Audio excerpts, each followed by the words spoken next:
I know you listen to probably as many, if not more, podcasts than I do. And I just want to tell you about these new headphones I'm obsessed with. They're Studio Trenton headphones. And I'm weird about headphones, but these are in-ear headphones that I can wear all day at work. Aren't weird on my ears or anything like that. And I mean, they last all day. So you can ignore everyone around you at work. And if you want to help out the show, go to studio.com and use the discount code domesticity and tell them I sent you.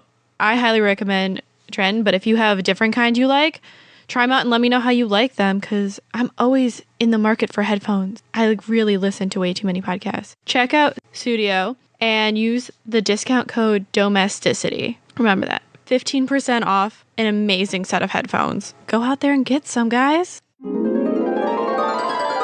Welcome to the Cult of Domesticity podcast, a podcast about history, true crime, and whatever life brings us. I'm Courtney, and every week I am joined by another fascinating person. Let's see what we're going to talk about this week. Welcome back, devotees. And this week we have... Michael Orr. Hello. He's back again. I've conned him. We're in the same room, which is nice. Yeah, it is. We're just so happy. We've been talking for 2 hours already. Yeah, it's really great to catch up. So I thought it'd be fun, because last time you covered Andrew Jackson. Yes. And we didn't really get to get into how we know each other, which has been a long and storied time. You could say that, yeah. So do you kind of want a little brief synopsis of our friendship? Oh, okay. We both went to graduate school at Miami University. Yeah. And we met there, and we both did very different things We did. with that, in that degree. And I will say my topic was happier than yours. Yours got dark quickly. I mean, my topic was Vietnam War veterans and the developments of post-traumatic stress disorder as a definition, the way that we deal with trauma and warfare. It was a fun time. It was good. It was really good work, though. Yeah, and our offices were across from each other in this weird T-shaped hallway. Yeah. And we would just be in there way too late. We'd walk out and find each other still in our office at 2 a.m. and both be surprised to find each other there. We're like, wait, we're still here. Yeah. And then we'd both tell each other to go home and not go home. And then we just go back in our offices. And then when you left, we kept in touch. Yeah. And when I started the podcast, you were my tech support. Yeah, for a little while. I was your troubleshooter for a minute. I'm like, I don't know what I'm doing. And you're like... It's okay, I don't either. And now you're starting a podcast. Yes. So now I'm going to be starting my own podcast with the co-hosts, and I'm really excited. First episode, probably next week. It'll be great. Do you want to tell people what it's going to be about? It's going to be a sort of a non-serious look into various historical topics, whatever we feel like doing that day. So we're calling it Drunk Thunks, and it's basically just going to be us getting trashed and having fun.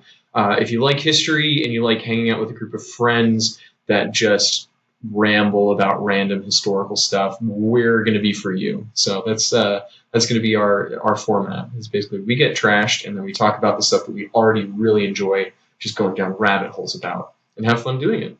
So drunk history, but more fun. It's drunk history meets... Yeah, no, it's just drunk history. Yeah. It's drunk history, the podcast. Drunk history with more academia involved. Drunk history with better sources and fewer A-list actors. You never know. Don't count them out. I know. We'll get there. They're filming a lot in Cincinnati. We'll just abduct one. See, it won't be that hard to even just find them.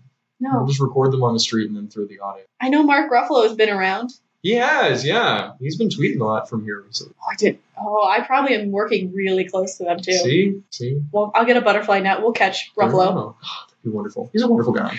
He probably would just do it. Be like, do you want to talk about horrible things? Yeah. You can talk about environmentalism, and then I'll scar you with Cincinnati true crime. Well, I mean, there's enough environmentalism, true crime to go around Cincinnati, so... It's true. Yeah. I've already covered the Cuyahoga River burning, though. Yeah, well, that's going to take the cake on a particular avenue. Yeah. So you're going to go first. I'm going to go first. Okay, so I wasn't sure what to call this episode, but I'm going to take you on a journey back through time. My favorite kind of journey. We're going to the Plymouth Colony. Woo woo. In 1600s North America. Can we first talk about Plymouth Rock, Tourist trap? Plymouth Rock, not actually a thing. Don't pay to go see it. Don't go there. Oh my God, definitely don't pay to go see it. But don't bother at all. It's not actually a thing. It's that Plymouth Rock was made up over 100 years after the first landing of the Mayflower. It has no historical provenance. It was made as a commemorative piece. The closest thing that we have to a source is one of the original passengers of Mayflower. When he was 92, was dying, and the colony wanted to take him back to the shores where they had first landed. That poor man. Yeah, so they put him on a chair because they didn't have wheelchairs, and they carried him back out. And this 92-year-old guy, who I imagine is not in the best shape in the world, given the diet and healthcare that they've had in 1700, I guess, Massachusetts. Not fun. No, not great. So they carry him out there, and he vaguely points at a rock and says, "That's where we landed." But the Mayflower never landed. They had longboats that brought them in. It's not like the Mayflower landed and that was the first landing. They had longboats that brought people over. So that's our only possible source. And this guy was 92, and it happened when he was 17. So I don't necessarily know that I remember every rock that I touched when I went to the beach 5 years ago, and he had a little bit more distance there. But regardless, it's a tourist trap. Yeah. It's just not worth it. Yeah, also the fact that those ships are huge. You cannot pull them up to the Virginia shoreline. I wouldn't recommend it. Massachusetts shoreline, yeah. No, it's not the best way to work. Also, have you seen the Massachusetts shoreline? You're not pulling them up. I haven't seen the Massachusetts shoreline, but maybe I'll go just yell at some people at Plymouth Rock someday. Please pay for us. Mike and I will fly out of Cincinnati. We'll go to Plymouth Rock and just throw rocks at people looking at Plymouth Rock. Oh my God. I don't know if I want to get arrested about it, but... Okay, fine. We'll yell at people looking at Plymouth Rock? Yeah, we'll bring flyers. We'll have pamphlets. Can we dress as pilgrims? Yeah. Real pilgrims, Real though. pilgrims. We won't... No buckles, no black pointy hats, and we're going to dress like real pilgrims, which is just going to be rags? I mean, shit in, I don't know, gingham, and we won't bathe for 7 weeks because we were on a boat. Okay, we're gonna bathe. We're just gonna throw dirt on us, though. We gotta commit. This is about historical realism, which is another term that I hate, but we can get into that another time. Please donate to the Patreon if you want us, and write that this is for the Mike and Courtney Go Taunt People at Plymouth Rock Fund. There you go. Yeah. We'll start a fund. We'll get a GoPro and we'll film it. There's some bonus content for your Patreon. Yeah, we'll put it on yours too, because There we go. Yeah. It'll all be great. Our university will be so proud of us. All of the money we're really going to just use for bail. But I don't necessarily know if that's the worst way to use it. Okay, so we're going to be talking about Plymouth Colony. So before we get started, I do like to give a little disclaimer about the way that I look at history, and particularly history with only a few sources that you can work off of. So, I've heard time and time again throughout different popular ways of talking about history that history is a window to the past. Hold on. I hate that phrase, but I've actually kind of come to terms with it. But there's an asterisk. History is a window to the past. That window is in your neighbor's house across the street. Okay, you can only see through their window through your own window. Okay, so we only get glimpses of what happens inside your neighbor's house. Our perspective is incredibly limited, and we definitely don't have all of the context for what we see. Right. So that's how history works. We have our own window that we're looking through our time, trying to see into this other window. We've only got this tiny little window, which is the sources that we have. And, so what we think we know about the Puritan era is the same way that what we think you know about your neighbors that you've only ever seen in the windows across the street. So it is the Hitchcock movie, The Rear Window. That's right. That's our field.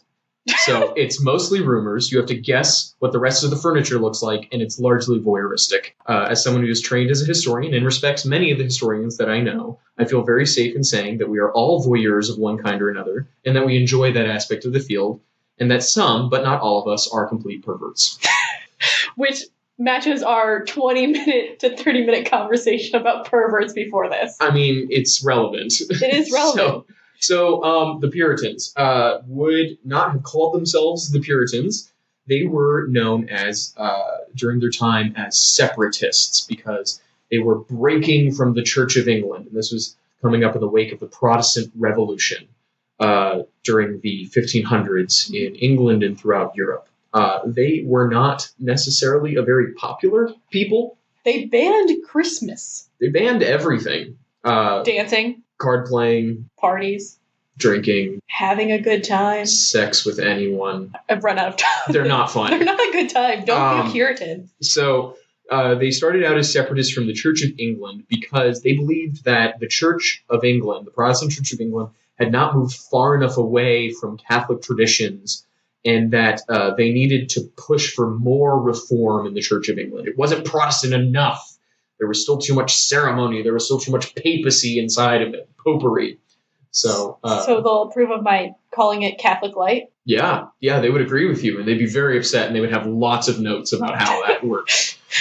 So they were not well loved by their fellow Englishmen. To say the least. But during the reign of Queen Elizabeth I, they were tolerated, right?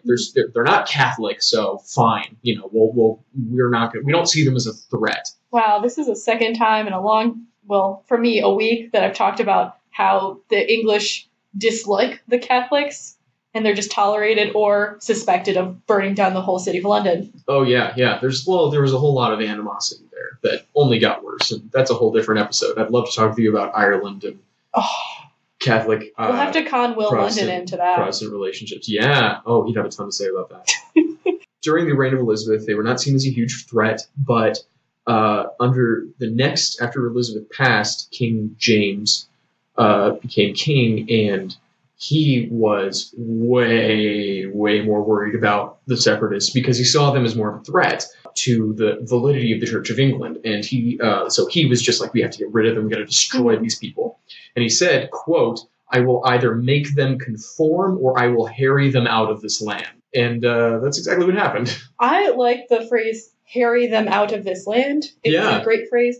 Also, he was raised Presbyterian. Am I thinking correctly? James? Yes. He was raised in the Church of England. I'm pretty sure. I guess sixth of Scotland, first of England. Correct. Mary Queen of Scots is his mother. They forced him to be raised Protestant. I know Protestant, but I wasn't sure which sect. Presbyterian is American Church of England. So he's in the Church of England. So it's a different flavor. It's the same thing. I mean, it's the same religion. Well, people could argue that. So don't fight us on this. Yeah, if you want to, leave your comments below. So basically, now they're illegal, or their way of life is illegal. So the Protestants, this particular sect, the separatists, are trying to run away from England, which is really difficult because the Church of England doesn't want them to get out. They want to make them be the Church of England. Also, they're on an island. Yeah, it's hard to get away. So they try several times to charter ships. They eventually get a deal to run away to Holland. Jews. Yeah. Holland is pretty Protestant at that time, so they have a better shot. Very prosperous, too, at this time. Yeah. They were one of the big trade empires emerging during this time. Many were arrested and charged, but they eventually made their way to the Netherlands, and they set up shop there. They made a life for themselves, but it wasn't necessarily what they had hoped for because, I mean, they're still foreigners in a foreign land. Their religious beliefs aren't exactly what their neighbors are, so they can only get poor, menial level jobs, and there's very little room for upward mobility in the society because of their beliefs. They were also really worried later, as time went on, after about 8 or 10 years, that their children were becoming too Dutch, which is always a fear. And then again, we had a Dutch professor who we loved. Yeah. And he was kind of like the Papa Bear of the department. And we all wish we were more like him. Yeah. So, yeah. So I don't know why they were afraid of their children becoming more Dutch. They seem delightful. Well, we're American. And they're very anti-fun things. Yeah. And the Dutch seem very fun. They got shoes. They got the flowers. Oh, some of my best friends are Dutch. They have a great time. Good beer. Great beer. Great other stuff, too. This is the extent of my Dutch knowledge. Amsterdam is a very fun city. If you ever get the chance to go, don't expect to return the same person you were when you left. So they're scared that their children are becoming too Dutch and less Puritan, less separatist. They're losing their culture of disliking Catholics as much.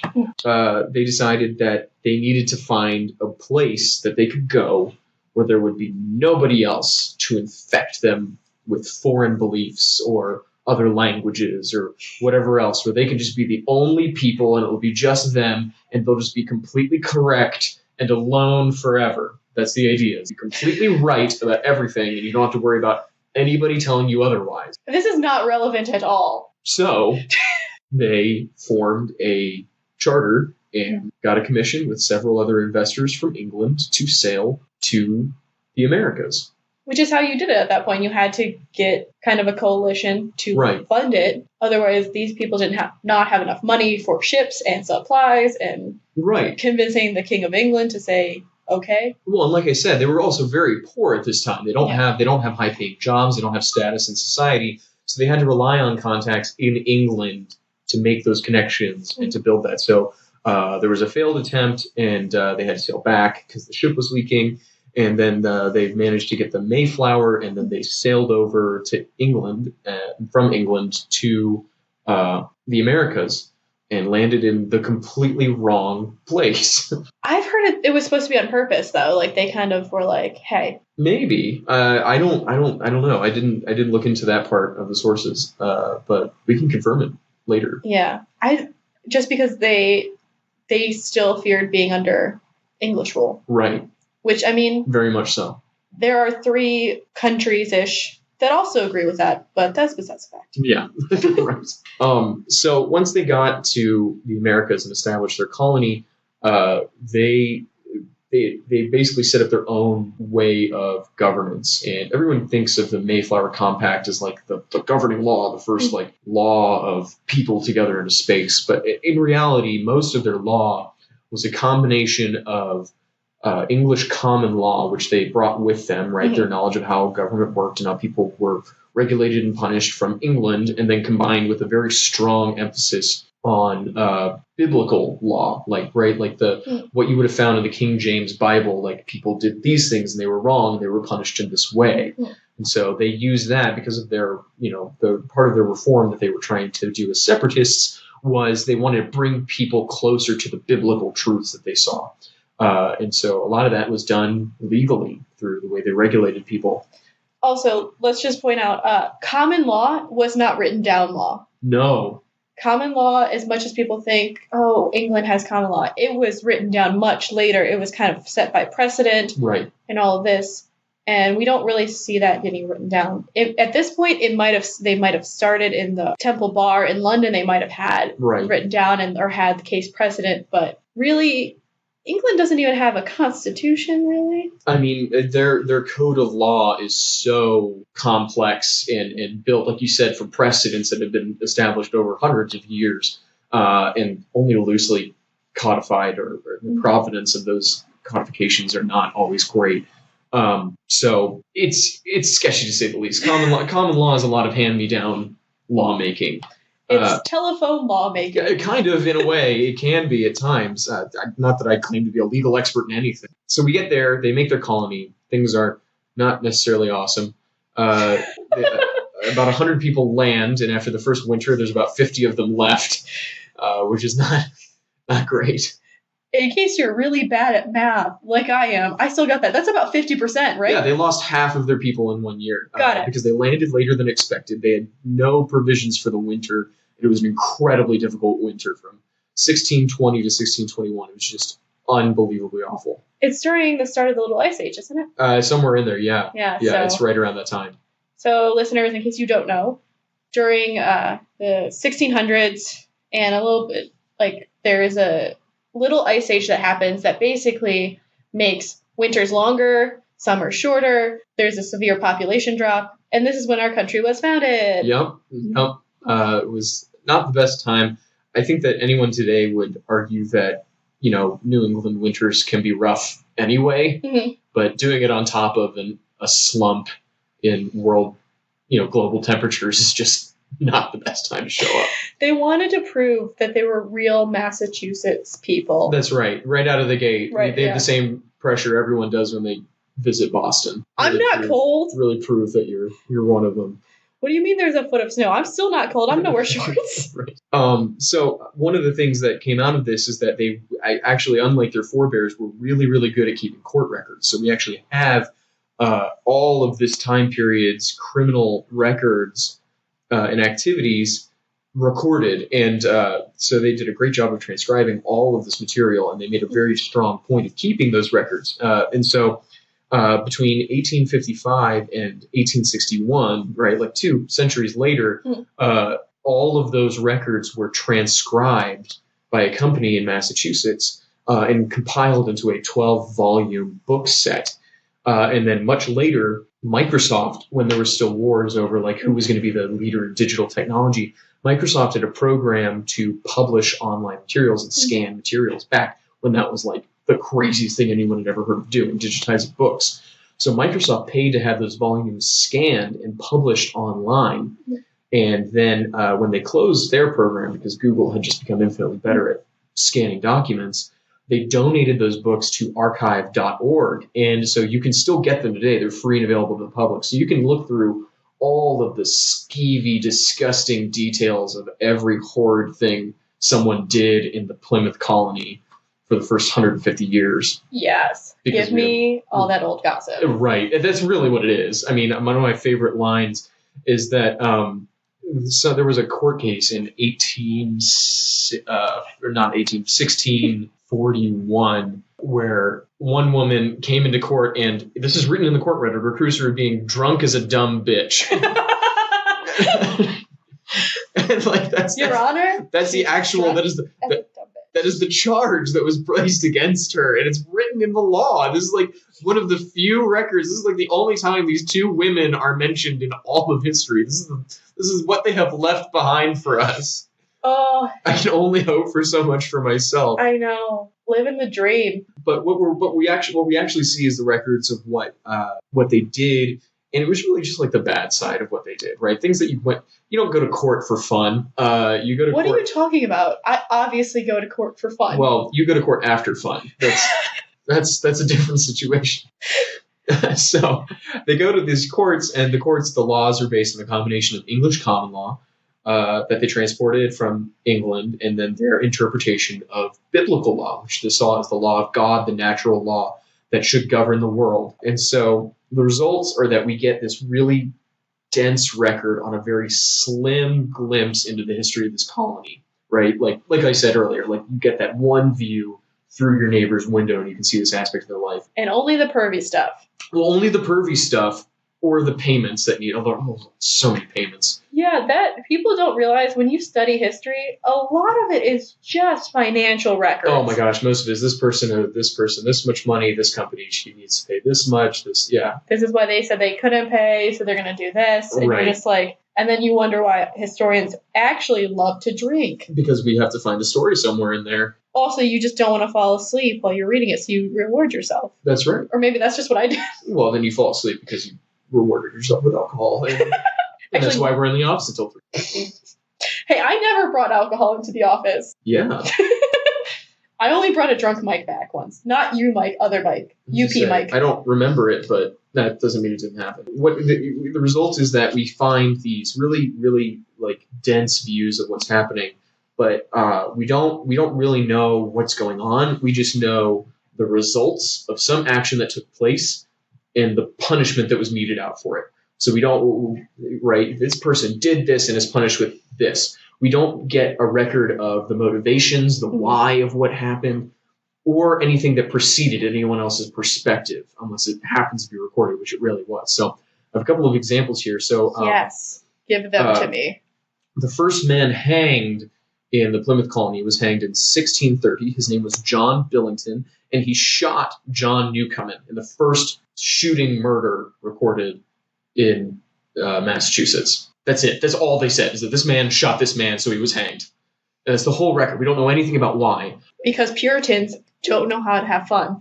They shot each other. That was something.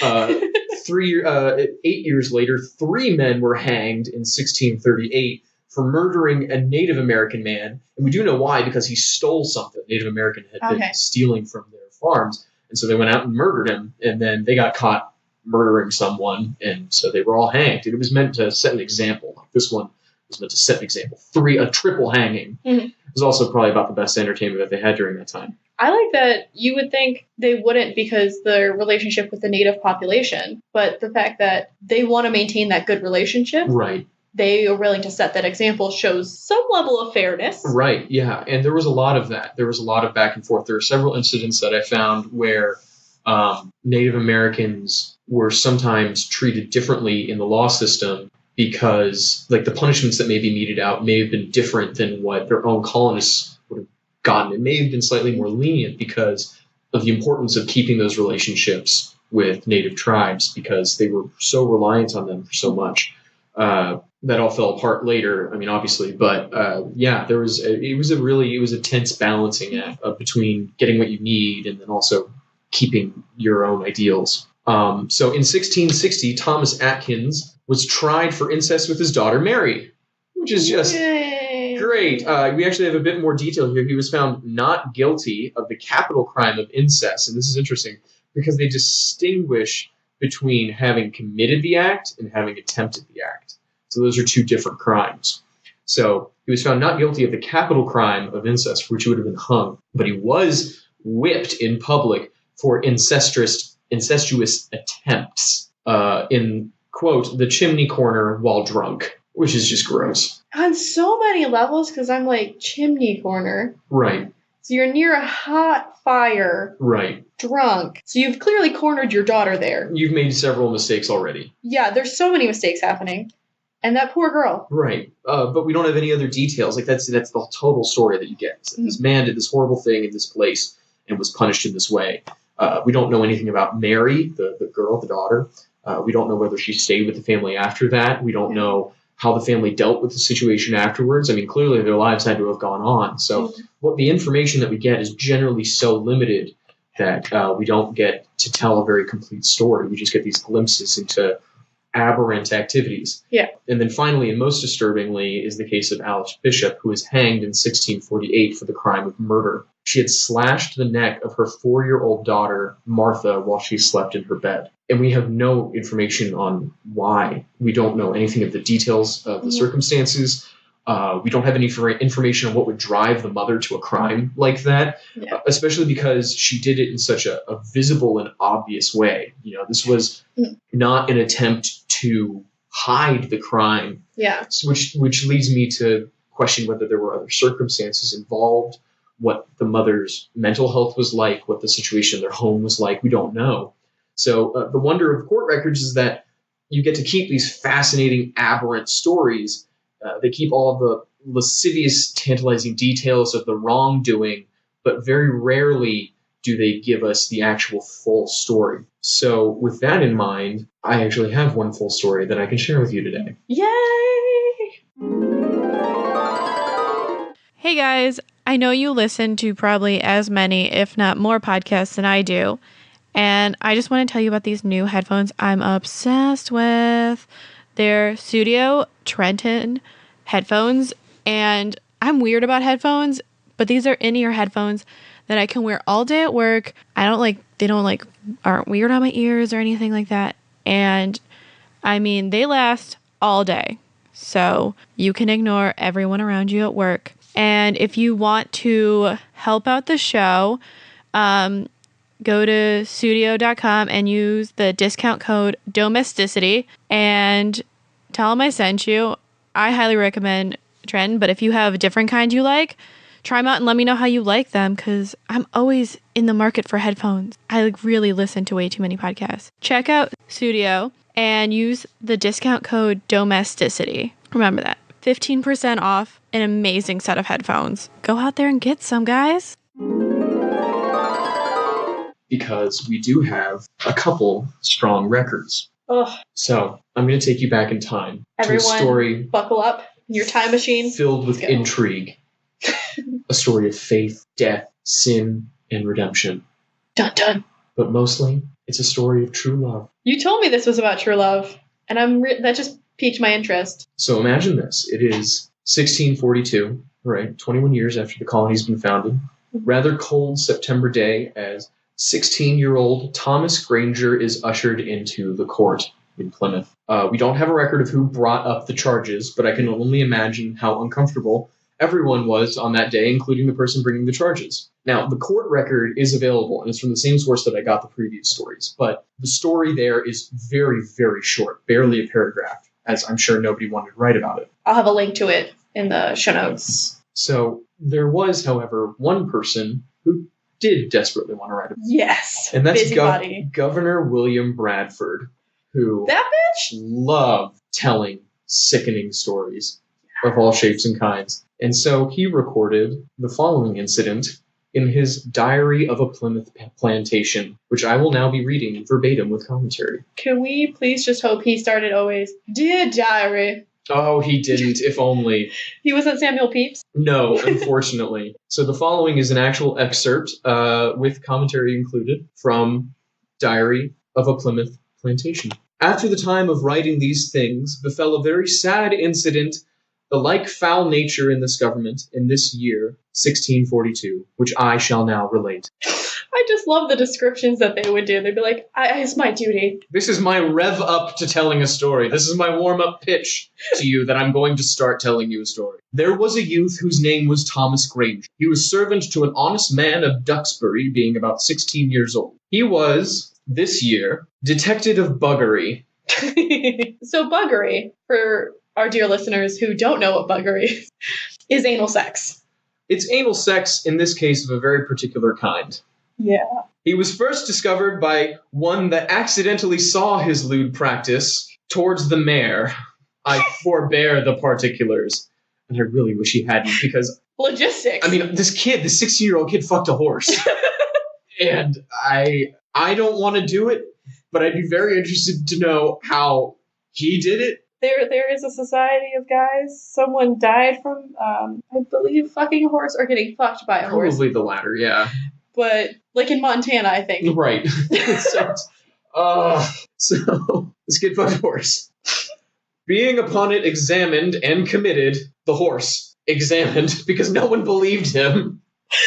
Can you just, first of all, someone has to go tell someone. Right, this guy was, first of all, this guy, let's back up the timeline. This kid is fucking a horse. Yeah. Some unnamed person is watching him fuck a horse. And then leaves to go run away and tell everybody else that this kid is fucking a horse. Would you run and go tell people that you saw a kid fucking a horse? Yeah, but I would have watched first. Well, you have to make sure. So according to the law of this period in the Plymouth colony, you cannot make a conviction, or it's very difficult to make a conviction without two witnesses. And we just have the one guy, which is why, not necessarily being able to believe him, they go back and examine the horse and find remnants, definitive proof that he did, in fact, fuck the horse. So, history is fun, guys. Continuing. In the end, he not only confessed to the fact with that beast at the time, but sundry times before and at several times and with the rest of a forenamed animal. These included, oh my god, the aforementioned mare. So we got 1, a cow, 2 goats, 5 sheep, running out of fingers, 2 calves, and a turkey. How the fuck do you fuck a turkey? He found a way. So that's 12 animals. Now, to back up, this is 12 animals that we have recorded so far right now that this kid has over a period of God knows how many years. But he fucked a turkey.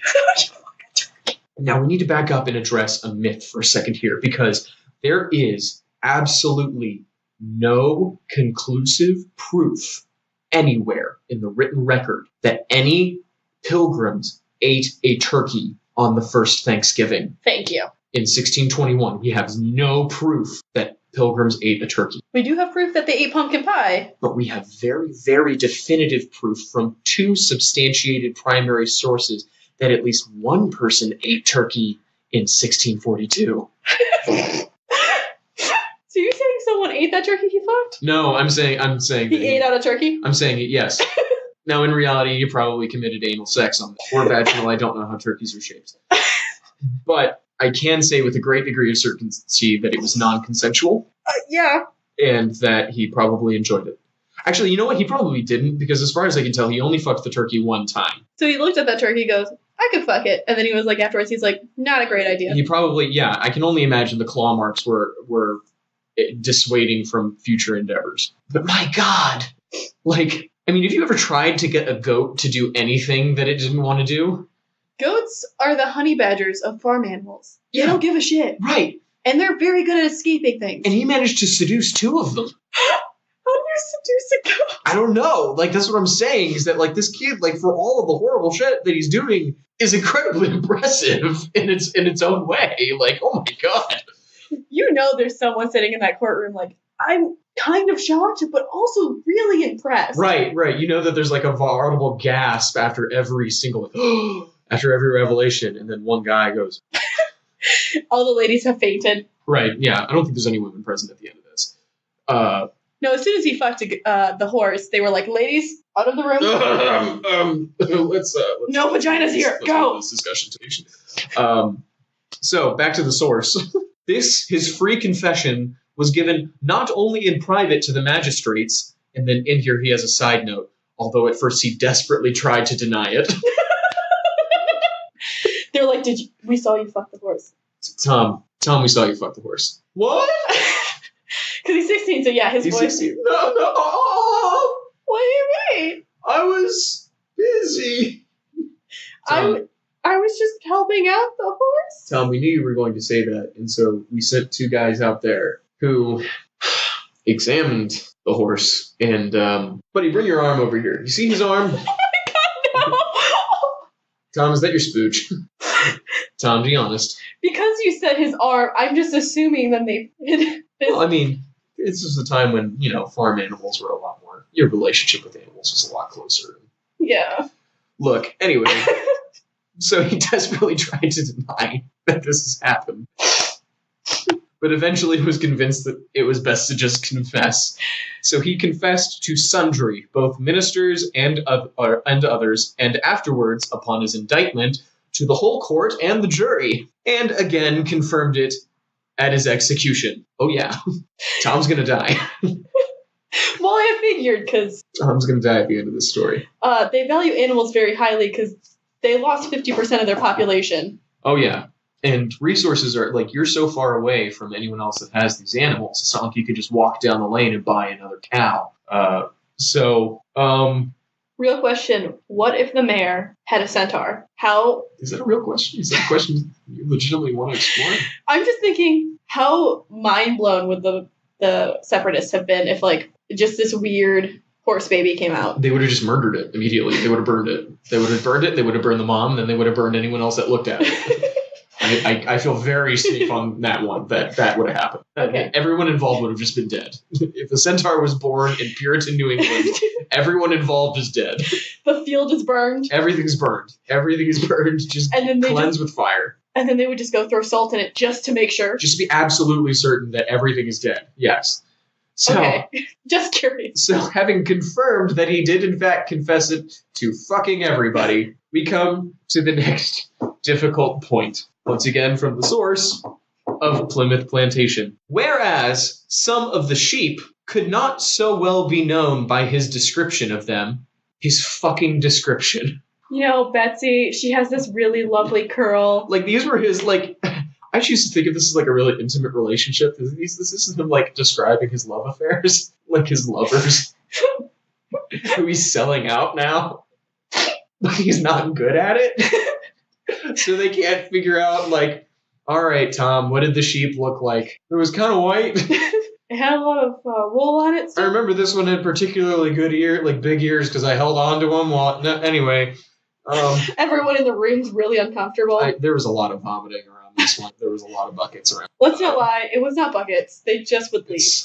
It's like a rookie cop on his first murder scene. So Tom sucks at describing the sheep that he's fucked. I feel like sucks is not the correct term. He's not good at it.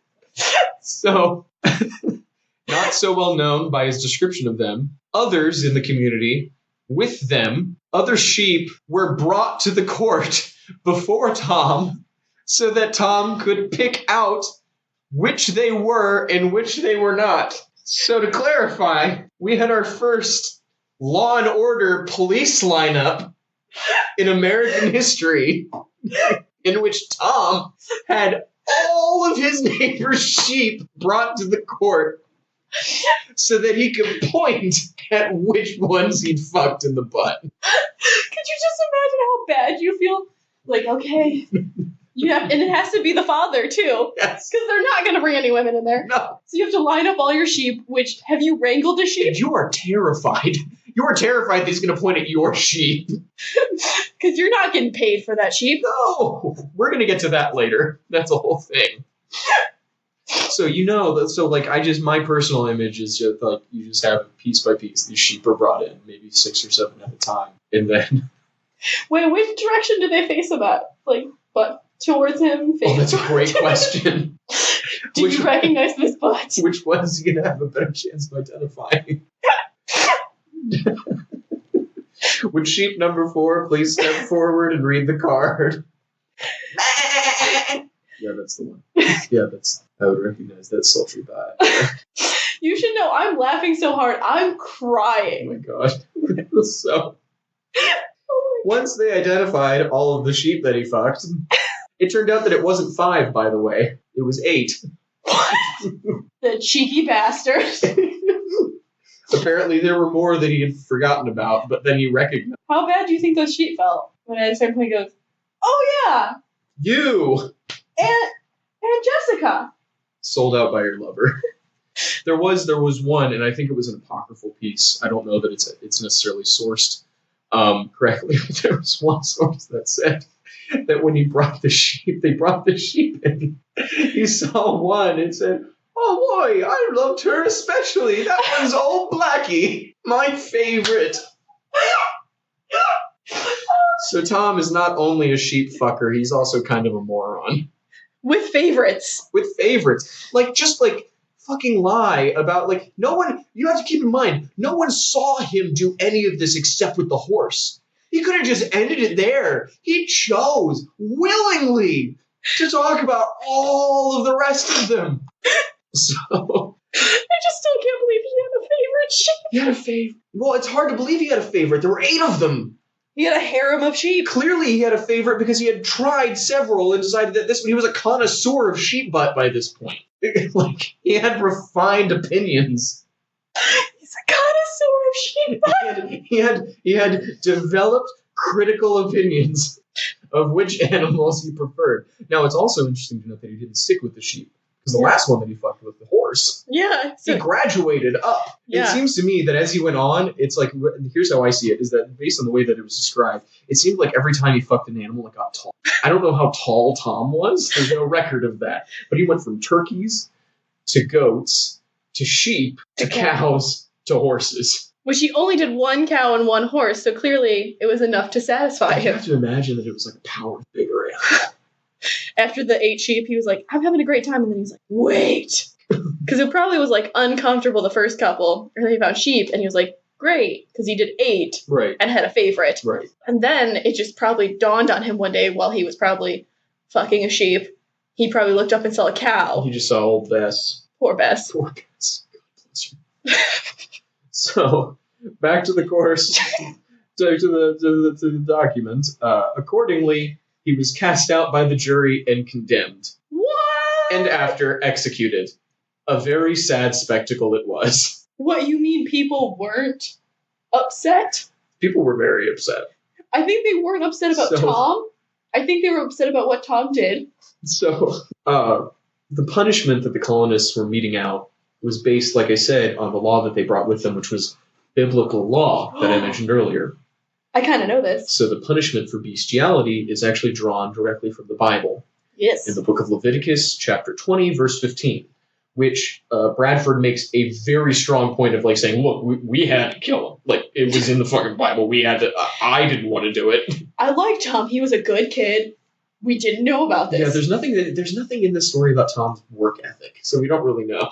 He didn't have that Protestant work ethic? We don't know. Maybe he did. Maybe... I mean, he got through a lot of animals. I was going to say, the kid worked hard. Whether he worked hard at the things they wanted him to, and whether he worked hard or worked hard, is to be debated. One is clearly true. The other is up for grabs, like the sheep. So, in Leviticus chapter 20, verse 15, the Bible reads, "If a man lie with a beast, he shall surely be put to death, and ye shall slay the beast before him." So, back to Bradford's count. You want to know what's funny? What? That's actually also in the Code of Hammurabi and the Jewish laws. So there's one thing that like all ancient societies were just really clear on. Don't fuck animals. If you fuck the animal, we're going to kill you and we're going to kill the animal. Mm-hmm. Well, they're so valuable. Right. It's your food, it's your transportation, it's your power source. Right. That's why they're called horsepower. Right. Right. No, it's such a vital part of the society that this is a real big problem. So how many times did it have to happen before you have to start codifying it, though? Yeah, that's like...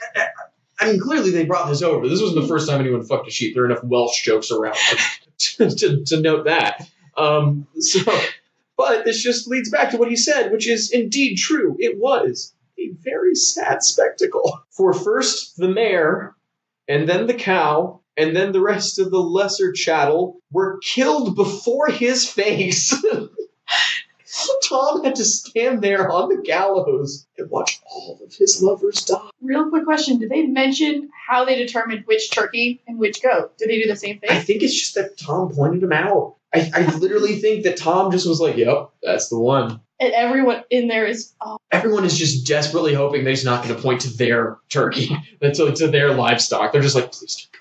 That's the day the Puritans started drinking. Oh, no. There's a whole thing on Puritan drunkenness that we could get into at another time. But they started drinking long before that. Yeah, they were in the little ice age in New England. Yeah. And what else do you do? And sometimes you were in the corner of the chimney with your daughter.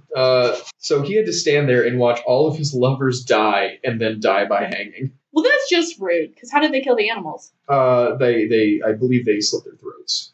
Okay. Why didn't they just kill them like they killed the animals? Because you hang people. That's what you do. Also, it's probably too merciful after you basically took out several people's animals. Well, the thing is that this is a whole different topic, but the idea of how to properly execute people in a moral society was a big debate during this time period, especially since there was such an emphasis on biblical law. Mm-hmm. And the shedding of someone else's blood is a big part of that. It's a big no-no. Right. So shedding another's blood is a kind of violence that's differentiated. So when you hang someone, you kill them, but without shedding any of their blood. What if you miscalculate the length of the rope? Oh, that happened a lot. And it was too short. And their head pops off. Well, no, if it's too short, then they don't drop hard enough to snap the neck, and then they strangle to death, and it takes forever. If the drop's too long, that's where you get so much momentum that it pops their head off like a champagne cork. Yeah, that's one. Which is random fun facts that we both know. Well, because it was like a real balancing act. Yeah. Last podcast on the left actually did an episode on executions, and they have a whole section on hanging. It's a great episode.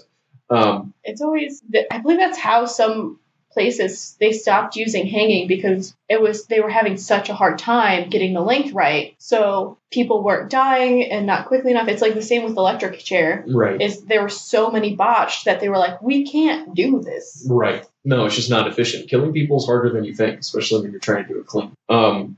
As a history and true crime podcast says. So, if anyone would know, we've looked into it. So all of the animals were killed before him, and then he was hung. The cattle were all cast into a great and large pit that was digged of purpose for them. Grammar was a lot looser back then. Was digged of purpose for them, and no use was made for any part of the body. Because, according to biblical law, you can't use the animals because they're defiled. But also, does anyone want to drink the milk from the cow that Tom fucked? They probably thought about that they had milk from that cow. Right. They're like, imagine if you've already made cheese out of it. Does this taste salty? Did you put salt in this cheese? No? Okay, we're gonna just throw the cheese out. Kids go outside and play. Mommy and Daddy need to have a talk. Mommy and Daddy need to throw this into the fire. Jesus Christ. That's probably what they said. And then blessed it, and then chucked it into the fire so it could burn. Right. Oh Lord. So he's dead. Tom's dead. Wait, I just realized they also would get milk from goats. Yeah. So this is a huge loss. Like this is a tragedy for these people. They lost so much livestock. And turkeys lay eggs. Yeah. So really the only animal that he fucked that they probably didn't have anything immediately from were, depending on the sheep, how long he had been adventuring in this. You could be wearing a shirt from the sheep that Tom fucked. Yeah. But this would haunt this community for at least a generation, because you don't know what you're touching that was covered in Tom's spooge at one point or another. So the animals are dead. So a quote from he backtracks a little bit, And then says, when during questioning, Tom Granger was asked where on earth he had picked up the habit of buggering farm animals. Quote, it appeared that he was taught by a fellow servant who had heard of such things in England. We don't know when that happened, but apparently he heard it from a guy and thought, well, fuck, I'm an enterprising young individual. He probably hit puberty. Yeah, he did. You can't touch anyone. Right, it's Puritan New England. If you're in the same room within arm's length, like us right now, we would be taken away. Oh, it'd be rough. We'd be People have been arrested for what we're doing. Sitting in talking. It's a man and a woman sitting in a room talking. Right. Yeah. So you have to think he probably was frustrated. And unbelievably so. And he was like, he heard it and it probably got stuck in his brain. Oh man, he just blew his mind. And then one day he's like, saw a turkey. He was like, that's got a hole. Oh my god. And it fits. My real question was, if you didn't have sex ed, how would he know anyways where to put it? Probably Because the guy told him. he told him in detail? Like, that's the question. Yeah, man. I mean, it's like locker room talk. It's barn talk. I don't know. Servant talk. Servant talk. I had a friend back in England. Hey. He really liked resting his Johnson on a turkey. Right. Sit ye, Tommy, and you shall hear of the midnight ride of Paul and Fluffy. We are recording really close to the anniversary of Paul Revere's ride. I appreciate this. Yeah. I appreciate that you made Paul Revere dirty. Thanks. So when, during questioning, Granger was asked where on earth he picked up the habit of buggering farm animals, it appeared he had been taught by a fellow servant who had heard of such things in England. Wait, he was taught, which sounds like he was shown. That's right. That's right. Because what probably happened is that Tom walked in on this guy with a sheep, and Tom made the wrong decision, which is kneeling before the feet of this man and saying, teach me your ways. He probably also was very frustrated, so that's why he was like, oh yeah. He was like, what if happening? He's like, you look like you're having fun, and that's not something I see people do very often. Please, explain further. Explain further. Tell me. And that's probably why it was a turkey, is an intro animal. Intro. Please stop putting this in, like, serial killer terms. I just want to make it very clear that Tom did not kill anyone, okay? Tom did not kill anyone. He just fucked 12 animals. He just fucked a bunch of animals. Oh, wait, no. It could have been more. 15? It could have been more. Who knows? We have a minimum of 15. Tom may have forgotten a few. He seems like that kind of person. I mean, in the dark, in the dark of the night, you go out to the barn, and, I mean, who's to say? I now have the song Dark of the Night from Anastasia stuck in my It's a very different type of emotional state. So, yeah, Tom Granger was hung by the neck until dead. So, that's the story. That's what we've got recorded. It might be one of the most detailed stories that I've found of accounts from this time. And this event is tragic. It's tragic on a number of different levels. Mm-hmm. First of all, this poor fucking kid. I mean, poor Tom Granger. He's all alone. He's unbelievably horny. Clearly. He's a very driven individual. If nothing else, he's proven that he's the kind of guy that will go get what he wants. He could have been somebody. He could have been a. But no, instead you made the wrong hand motion for that. He became the fucking Don Juan of the Pilgrim Barnyard. That was what he chose. He was the succubus of Plymouth. And he died at the age of 16 in a society that really could use, like, more young men to do labor and, like, be around and, like, help things. I mean, even if they are fucking the livestock a little bit, That wasn't a little bit. No. Tom's got a problem. If anything, Tom's primary sin is gluttony. Do you know if they buried him in the churchyard, or are they just kind of... It's not recorded where he was buried. I actually wondered about that myself. No, I didn't see any record of where they buried him. I assume that since bestiality is like... top sin? I mean, like, there's like... So, there were only 5 capital crimes in Plymouth that you could be hanged for. And it was murder, adultery, incest, buggery, and bestiality. So, those are the only 5 things that can get you straight up fucking murder. And he got 2 of them.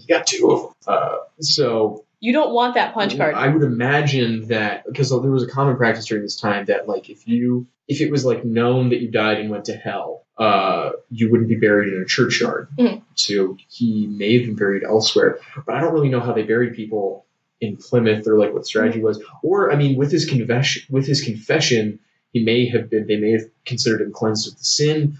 So he may be buried in the churchyard. We don't know. So we don't know where he was buried at all. Additionally, this poor fucking family that he worked for. Could you imagine they didn't know? Well, they did. Of course they didn't know. Or if they did, they realized that he fucked everything and they were going to lose their whole life savings. Like, everything. You are screwed. You can't feed yourself. You can't stock up on anything. You can't trade, because you also probably can't marry your daughters, because that's... you would trade... Yeah, you don't have anything to give away as a dowry. So... Also, who's going to accept it? Right. Oh, what, from the Tom family? From the goat fucker family? So there's nothing in biblical law that says that the owners of the livestock that are killed have to get any restitution.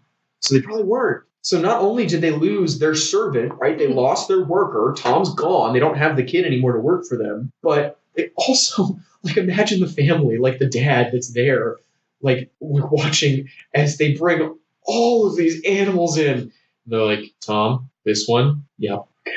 And this one? Yep. Okay. All right. And this one? Yep. Fucking turkey, Tom. That one is just... I don't know. I'm not Googling it either. I don't know. I don't want to be on any more watch lists than I probably already am. You just watch this father's face, like the blood draining out of his face, just like mortified. Watch, like you can hear like the math in his head. Wait, so he was a servant, which means he's not working for his family. That's 2 families he's ruined. Yeah. Because you have the taint of being someone like, oh, you employed Tom, the goat fucker. Well, and I don't know if Tom's family was from the local area. He may have been one of them. Let's only hope for his family. Maybe for his family's sake. But yeah, so this family that brought him in as a servant is now completely broke because their 16-year-old servant boy found a really creative way to get around not having any willing young Puritan lasses to hanky-panky. Was it just the people he worked for? I think it was. I really think it was. Like, it was just one family. He just fucked everything that they owned.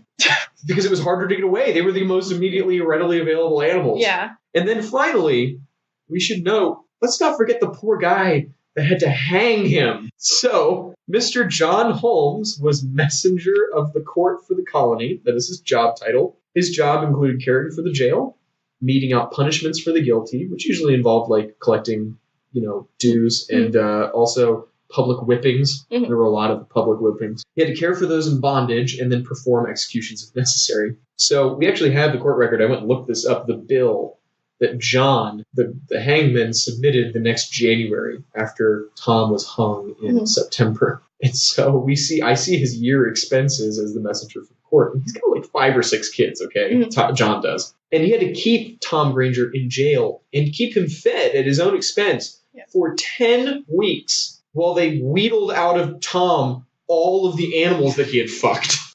While they raked him over the coals to make sure that we knew every single animal that he had fucked. That seems like a California length interrogation. Oh my God. Period. Yeah.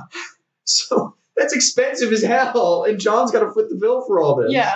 And first of all, he gets to know the kid. Like, he interacts with Tom every single day. And then, when all is said and done, poor John has to go out to the public square, kill all of his neighbor's livestock, and then hang Tom. Yeah, he was probably not popular. No, he was, no one blamed him. Yeah. It wasn't his fault at all. So, but by every account that I've seen, John, the hangman, was drunk as a skunk that day. And he was so drunk that he nearly botched the hanging until someone helped him. Because he was so fucked up trying to deal with all of this. Wouldn't you be? Absolutely. He's probably like, I'll just take a nip. Well, it's just one more. After every animal. Oh, God. Well, it's really notable that he was drunk and that they know he was drunk because it was a pretty bad offense in their society. Like, drinking was acceptable and normal, but drinking until you were drunk was punishable by whipping. Yeah. And John is the guy that usually whips people. So... I don't think he got whipped. I think they were all like, everyone was a little drunk. Right. And no, everyone was like, let's just let John handle this however he needs to handle it. John's having a really bad week. So for all of this, right, all of that shit, he submits his bill, and 4 months later he gets his bill back. And for all of that, he got £2 and 10 shillings for hanging the kid and £1 for slaughtering all the animals. much is that? That's not a lot. Like, it's really not a lot. I think I found, so I looked around for comparative amounts. So for context, 3 pounds would be the value of about 1 expensive hog. And that's it. That's so sad. Now, but I would say as a caveat, you can feel really good about buying that hog because Tom isn't around anymore. And so... And Tom has never fucked a hog. And we've set a pretty good example for other people to not do this. So, that's the story of Tom Gallagher and his winsome ways with farm animals in Plymouth Colony. So I think it's interesting to look at this because we're seeing all of this from William Bradford, the governor's point of view. And you have to look at it, I mean, he was one of the original people. He was there from the beginning. And so he saw this Plymouth Colony grow from like this meager, defeated 50 people in 1621 to around 2,000 people by the time of these events in 1642. Yeah. Massive explosion. So they were actually on the verge of becoming successful, of becoming like a functioning society. But at what cost, right? The whole reason they left was to escape what they saw as the immorality of England. And now you get this kid fucking literally everything in sight. Which explains why, so many view what he saw as the taint of England, right? Yeah. Not the taint of England, but the taint of Englishness, coming back over, and so he was terrified. The word choices on this are not going to be good, no matter what we do. That this new society that they had worked so hard to build was being contaminated by this world they had worked so hard to leave behind. So, I mean... Yeah, it was literally brought over. Tom Granger confessed to having learned how to fuck animals from somebody in England. It was just further proof of their fears. So the Pilgrims had survived this harsh, harrowing, unbelievable circumstance and were finally beginning to thrive, but they were so scared that they had lost the morality that they had set out to achieve.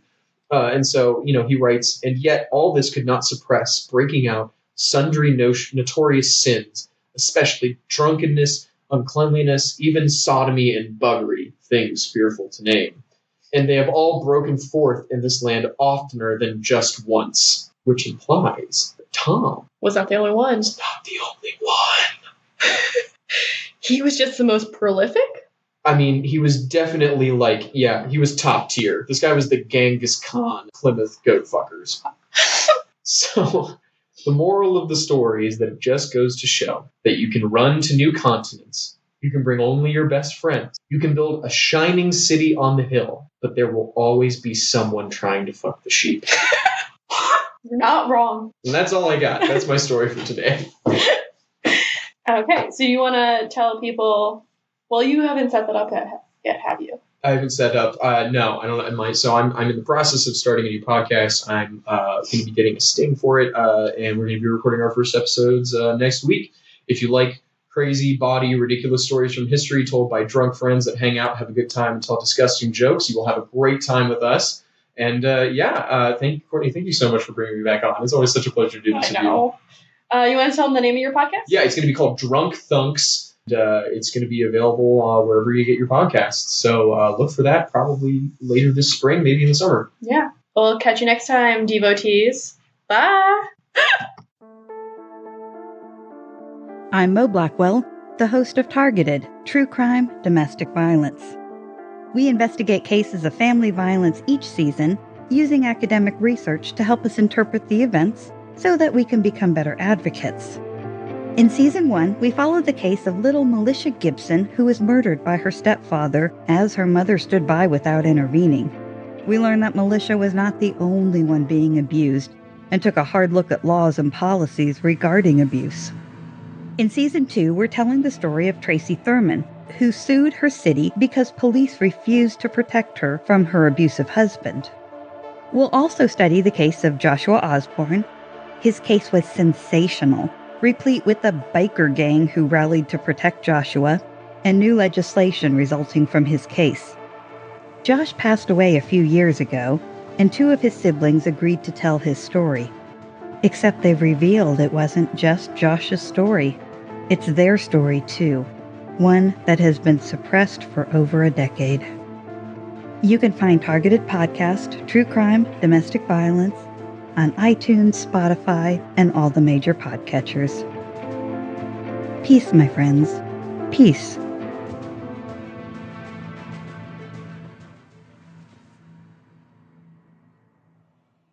Cult of Domesticity. We're available on all podcatchers. Remember to rate, review, subscribe to help spread the word, or just force other people to listen to it. Our Facebook and Twitter are at Domestic Podcasts, and our Instagram is at the Cult of Domesticity. We also have podcast merch at Threadless. As well, if you want to support us financially or show some appreciation, we have a PayPal tip jar and a Patreon, which has some pretty great perks. Any topic suggestions, feel free to email us at domesticpodcast@gmail.com. Remember to stay domestic and cult-free.